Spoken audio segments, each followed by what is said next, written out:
sakit kok disuruh bahagia.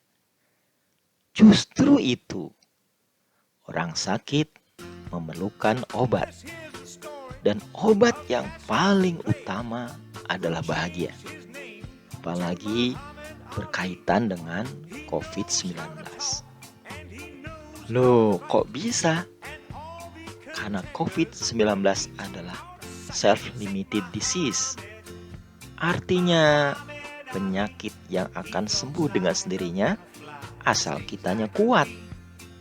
Agar kita kuat, maka kita perlu imunitas atau daya tahan tubuh yang prima. Salah satu sumber imunitas itu berasal dari bahagia yang ada dalam jiwa kita. Bagaimana kita bisa bahagia? Ada beberapa sumber kebahagiaan. Sumber kebahagiaan yang terpenting adalah hati yang bersyukur dan hobi. Nah, menurut Dr. Agus Rahmadi, rasa bahagia inilah yang membantu saya pada saat saturasi saya anjlok di angka 55, karena rasa bahagia ini memperlebar jalannya masuknya oksigen, sehingga membuat saya tetap mendapatkan asupan oksigen. Yang ciut saturasi oksigennya misalnya 80%, Ya.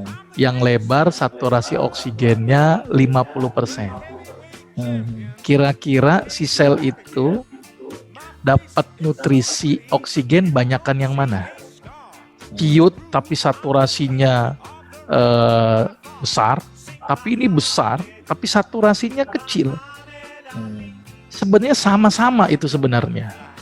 Jadi boleh jadi tadi pasien yang saturasi oksigennya tinggi, tetapi dia ciut, tetap aja sel nggak dapat makanan.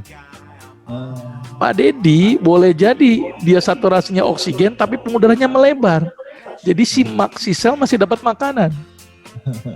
Intinya apa sebenarnya? Intinya adalah bagaimana makanan itu bisa sampai oleh sel. Dan itu melalui mekanisme sistem sirkulasi darah. Karena nanti dari darah akan masuk ke cairan interstisial, baru masuk ke dalam sel.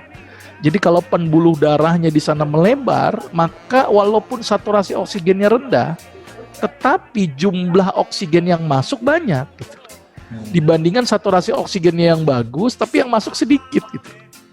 Maka itu kenapa perasaan bahagia ini cukup penting. Karena ketika bahagia, endorfin akan keluar. Endorfin keluar fungsinya adalah melebarkan pembuluh darah. Maka itu kenapa Pak Dedi saya lihat dari tadi tersenyum terus-terusan. Ini luar biasa, ini sudah keluar nih endorfinnya ini. Iya, endorfin keluar, pembuluh darah melebar. Nah, ini bisa tercegah dari hipertensi, tercegah dari jantung, tercegah dari stroke, termasuk tercegah dari COVID.